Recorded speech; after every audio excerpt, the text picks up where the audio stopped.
На 48-ти републички спортски надпревари на пензионерите во Македонија, спортистите на Сдруженијето на пензионери Кочани освоија 2 златни медала, 1 сребрен и 1 бронзен, што е солидно остварување, но сепак под очекуваното, особено ако се имаат во предвид 13-те први места на регионалните надпревари одржани во јуни во Пехчево. Покрај слабата организација на државното првенство, една од причините за постигнатите резултати беа и временските услови проследени со дожд и неадекватни терени.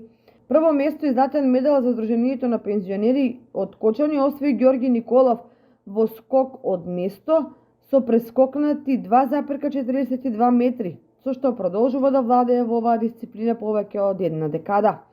Прво место и златен медал освои Ласо Димитров во дисциплината трчање на 80 метри со време 12,44 секунди и е најбрзиот пензионер на возраст од над 60 години во државата. Со сребрен медал се закитија шахистите Владимир Тркалјанов, Владимир Гицов и Ане Атанасов, Драги Ангелов, кои го освоија второто место.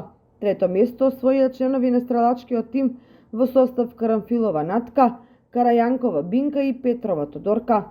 Трето место и бронзен медал освоја и мажите во пикадо во состав Стефан Ефремов, Ване Стефанов и Благој Ѓоргиев.